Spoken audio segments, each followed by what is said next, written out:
లేఖనాన్ని 91 కీర్తనలో చూద్దాం. నీవు సింహములను నాగుపాములను తొక్కెదవు, కొదుమ సింహములను భుజంగములను అనగదొక్కెదవు. సింహాలను తొక్కడం ఏంటి, నాగుపాములను తొక్కడం ఏంటి, భుజంగాలేంటి? ఇవన్నీ విషపూరితమైనవి, హానికరమైనవి, ప్రాణాలు తీసేస్తాయి. అలాంటి వాటిని కూడా నువ్వు జయిస్తావంటున్నాడు. ఇది ఏంటి, దీని మీనింగ్ ఏంటి?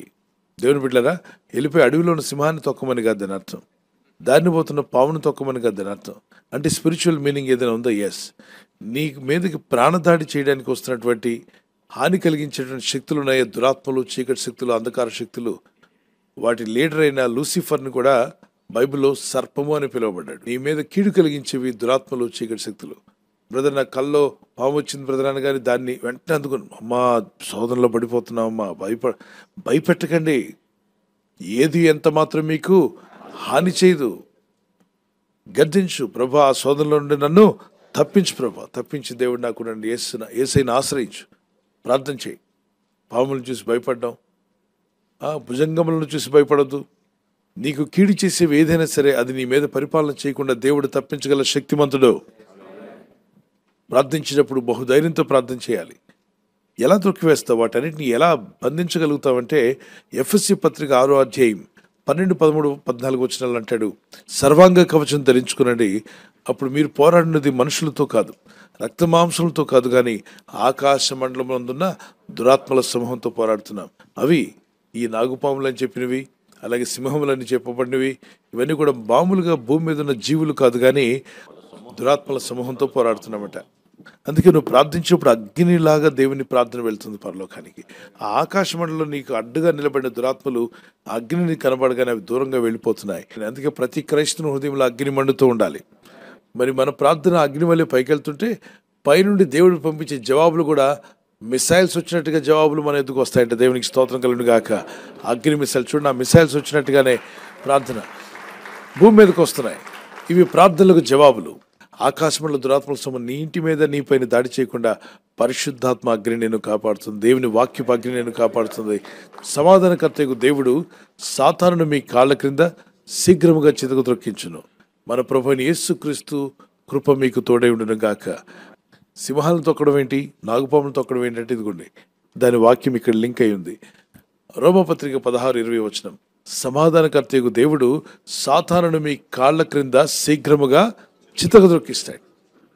ఒకసారి చెప్పండి, సాతానా నా కాళ్ళ కింద సమాధానకర్తకు దేవుడు నిన్ను నీ సైన్యాన్ని, దురాత్మలరా, చీకటి శక్తులరా, నా కాళ్ళ కింద మిమ్మలను యేసు నామంలో తొక్కివేస్తున్నాడు. మనం వాడిని తొక్కివేయకపోతే, అంటే ఆత్మస్వరూపులు, అవి మనుషులు కాదు, ఆత్మస్వరూపులు, అవి మనల్ని తొక్కేయడానికి ప్రయత్నం చేస్తాయి. కాబట్టి నువ్వు వాటితో పోరాడి జయించడానికి ప్రభు నీకు వాక్యం ఇచ్చాడు, యేసు రక్తం ఇచ్చాడు. విశ్వాసంతో నువ్వు పోరాడుతున్నప్పుడు పరిశుద్ధాత్మ నీకు సాయం చేస్తాడు. నీకు విరోధంగా పోరాడే శక్తులను నువ్వు జయించదుగాక. సింహములను, నాగుపాములను, భుజంగములను నువ్వేం చేయబోతున్నావు? ఇవన్నీ నీకు కీడు కలిగించేవి. సింహం ఏం చేస్తుంది? హాని చేస్తుంది. నాగుపాములు ఏం చేస్తాయి? విషము మీలోనికి విషపూరితమైన వాటిని తీసుకొస్తాయి, మీ ప్రాణానికి హాని చేస్తాయి. భుజంగములు మిమ్మల్ని భయపెట్టి కృంగదీస్తాయి. ఈ మూడింటిని కూడా నువ్వేం చేయబోతున్నావు? జయించబోతున్నావు. ఇప్పుడు అడవిలో సింహం కాదు, కానీ నిన్ను భయపెట్టే పరిస్థితి, నిన్ను ఏ పరిస్థితి నిన్ను భయపెడుతుందో, ఏ స్థితిగతులు నిన్ను భయపెడుతున్నాయో దాన్ని నువ్వు జయించబోతున్నావు. విషపూరితమైన జంతువుల గురించి మాట్లాడట్లేదు, కానీ నీ జీవితాన్ని, మధురమైన ఆత్మీయమైన జీవితాన్ని కూడా డిస్టర్బ్ చేయడానికి వచ్చే చీకటి శక్తులను యేసు నామములో నువ్వేం చేయబోతున్నావు? త్రొక్కివేయబోతున్నాను చెప్పండి. భుజంగములను అణగద్రొక్కేదను. వీటన్నిటిని జయించగలుగుతానని నమ్మకం ఉన్న వాళ్ళు చేయి చూపించగలరా? ఎస్. అందుకే అంటున్నాడు, నువ్వు భయపడవద్దు. నీ పరిస్థితులను చూసి సింహంలాగా నీ మీదకి పరిస్థితి వస్తున్నావు. ఒకవేళ ఆ స్థితిగతులు నీ మీద నిన్ను భయపెడుతూ నిన్ను మిరింగివేస్తామని వచ్చినా భయపడొద్దు. దానియేలు గ్రంథం 6:10 వచనంలో రోజుకు 3 ప్రార్థించిన దానియేలుని దేవుడు సింహం బోల్లో నుండి తప్పించాడు. దానియేలు గ్రంథం 3వ అధ్యాయం 16-17లో అగ్నిగుండం నుండి షద్రక్, మెషక్, అబేద్నెగోని తప్పించాడు. మొదటి సమూయేలు గ్రంథం 16వ అధ్యాయంలో 16-17 అధ్యాయాల్లో సింహం గొర్రెల మంద మీదకి వచ్చినప్పుడు దావీదుకి జయం వచ్చిందా, అపజయం వచ్చిందా? ఎలుగుబంటి వచ్చినప్పుడు జయం కలిగిందా, అపజయం కలిగిందా? సో ఈ ఉదయకాలం ప్రార్థన చేద్దాం. ఈ వాగ్దానం నమ్ముచున్నాను ప్రభా. ఇదిగో నా పట్ల నువ్వు గొప్ప కార్యాలు చేయబోతున్నావు. నన్ను త్రొక్కివేయాలని, నన్ను భయపెట్టేటువంటి సింహములను, నాగుపాములను, భుజంగములను అణగద్రొక్కే శక్తి నువ్వు నాకు ఇచ్చున్నావు. నమ్ముచున్నాను. వారి చేతిని పైకెత్తి ప్రార్థించండి. Yes, I believe this promise Lord. ప్రభు, మా జీవితాలను భయపెడుతున్న ప్రతి పరిస్థితిని కూడా నా కాళ్ళ కింద త్రొక్కించబోతున్నావు నాయన. దాని మీద నువ్వు నాకు అధికారం ఇవ్వబోతున్నందుకు స్తోత్రాలు చెల్లిస్తున్నాను. వాటికి నేను భయపడను, కానీ నాకు జయం రాబోతుందని నమ్ముచున్నాను ప్రభా. ప్రార్థించండి. కరములెత్తి ప్రభా, జయం నాకు ఇస్తున్నందుకు స్తోత్రం, కృప నాపై చూపుచున్నందుకు స్తోత్రం. వాటిని నేను అణగద్రొక్కి వేయాలి నాయన. నా మీద పడుతున్నటువంటి, నాకు కీడు కలిగించేటువంటి ఆ సింహమో, నాగుపాములో, భుజంగంలో, ఈ ఆత్మ సంబంధమైనటువంటి ఆత్మలోకంలో భయపెడుతున్న చీకటి శక్తులను, అంధకార శక్తులను యేసు క్రీస్తు వారికి అధికారం గల నామములో త్రొక్కివేసే శక్తి దయచేయండి. వాటిని దాటుకుని వెళ్ళే కృపనివ్వండి. నీ ప్రజల్లో ఉన్న భయం పూర్తిగా తొలగిపోనుగాక. దేవా, నీ వెలుగు విరిమి ప్రకాశించునుగాక. సమాధానకర్తయగు దేవా, సాతాను శీఘ్రంగా మా కాళ్ళ కింద చితకద్రొక్కిస్తాను. మా శత్రువుగా ఉండి కీడు కలిగించి, నష్టాలు కలిగించి బాధిస్తున్న అంధకార శక్తులన్నీ కూడా యేసు అధికారం గల నామములో తొలగిపోవునుగాక. ఈరోజు ప్రార్థించి ప్రయత్నించబోతున్న శంకుస్థాపన అయిన, గృహప్రవేశమైన, ఒక బిజినెస్ ప్రారంభిస్తున్నా, ఉద్యోగ ప్రారంభానికి వెళ్తున్నా, ఒక మంచి కార్యక్రమాన్ని ప్రారంభిస్తుండగా, నేను వారి బిడ్డల వివాహం కొరకు ప్రయత్నాలు చేస్తుండగా, వారు చేస్తున్న ప్రయత్నాలు ఫలించలాగున మీ దూతలకు ఆజ్ఞాపించండి. ఎవరైనా హాస్పిటల్లో ఉన్నా, ఐసీయూలో ఉన్నా ప్రభు, ఎవరైతే సీరియస్ కండిషన్ లో ఉండి బాధపడుతున్నారో వారికి యేసు నామములో స్వస్థతను అనుగ్రహించండి. కృంగిపోయిన వారిని లేవనెత్తండి. మీ గాయపడిన హస్తమును చాపి వారికి ఉన్న సకల రోగాల నుండి విడుదల ఇచ్చేయి. వారిని లేపి నడిపించడాన్ని సాక్షులుగా నిలబెట్టుకోండి. ఈ ఉదయకాలం ప్రతి రోగి యేసు నామములో స్వస్థత నొందునుగాక. తండ్రి, ఈ దినం ఎవరైతే ప్రయాణమై వెళ్ళబోతున్నారో, అది రైలు మార్గమైనా, ఆకాశ మార్గమైనా, బస్సుల్లో, వాహనాల్లో ఎక్కడ ప్రయాణం చేస్తున్నా, రోడ్డు మార్గంలో ఏ వాహనంలో వారు ప్రయాణం చేస్తున్నా, నీ ప్రజలకు కాపాడే దూతలను పంపండి. ఉదయం బయలుదేరి సాయంకాలం ఇంటికి వచ్చేంత వరకు నీ కాపుదల, కాపాడే దూతల యొక్క సహాయము నీ ప్రజలకు దయచేయమని అడుగుతున్నాను.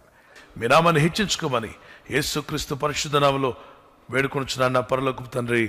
ఆమేన్. స్తుతులపైన నివసించువాడా, నా అంతరంగికుడా యేసయ్యా.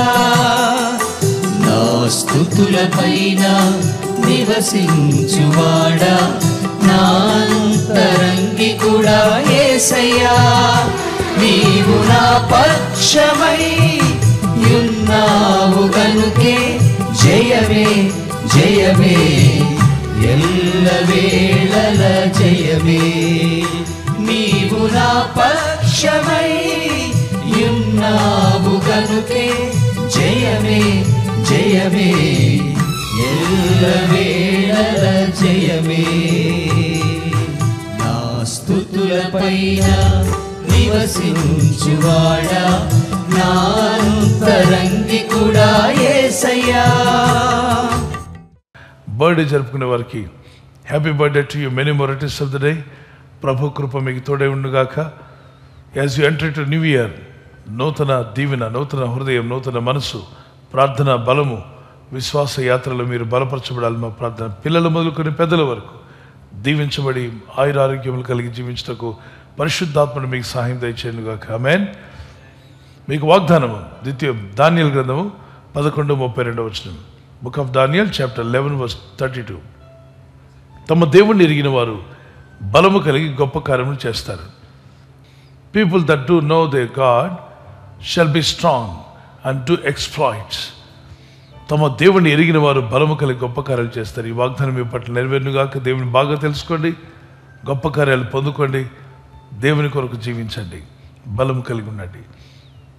యానివర్సరీ జరుపుకున్న వారికి happy wedding anniversary. May God bless you with this promise. Keerthana 37:22. Psalms 37:22. యెహోవా ఆశీర్వాదం నొందిన వారు భూమిని స్వంతరించుకుందరు. దేవుని ఆశీర్వాదం నొందిన వారు భూమిని స్వంతరించుకుంటారు. For those blessed by the Lord shall inherit the land. దేవుని చేత మీరు దీవించబడి, ఆశీర్వదించబడి మీరు భూమిని స్వంతరించుకుందరు. దేవుడు మీకు ఇంటిని, మీకు మీ కుటుంబానికి కావాల్సిన నివాసమును యేసు నామములో అనుగ్రహించునుగాక. ఆమేన్. ప్రార్థిస్తుండగా ఈ ప్రార్థనలో మీరు జ్ఞాపకం చేసుకోండి. మీ కుటుంబాలు వర్ధిల్లాలని ప్రార్థన చేస్తున్నాం. దేవుని రాకడ ఆలస్యమైతే సిల్వర్ జూబ్లీ, అలాగే ప్లాటినం, మరి గోల్డెన్ జూబ్లీ కూడా జరుపుకునే కృపా దేవుడు మీకు దంపతులని మీకు దయచేయునుగాక. ఐక్యత, ఏక మనసు, భార్య భర్తల మధ్యలో ప్రేమానురాగాలు, లవ్ అండ్ ఎఫెక్షన్ అది ఇంక్రీజ్ అవును గాక. ఆమెన్ చెప్పండి. ఆమెన్. ఈ ఛానల్ మీరు సబ్స్క్రైబ్ చేసుకోవడం వలన 2 పనులు జరుగుతున్నాయి. ఒకటి, సువార్త జరుగుతున్నది, ఆత్మలు రక్షించబడుతున్నాయి. రెండవది, పేదలకు, అనాథలకు ఈ ఛానల్ ద్వారా సహకారం అందించడం జరుగుతుంది. మనం సబ్స్క్రైబ్ చేసుకోవడం వలన అందరికీ సహాయం చేసిన వారం అవుతున్నాం. ఖచ్చితంగా ఈ యూట్యూబ్ ఛానల్ ను సబ్స్క్రైబ్ చేసుకొని బెల్ బటన్ ను క్లిక్ చేయండి. మీకు వెంటనే మెసేజెస్ పంపబడతాయి.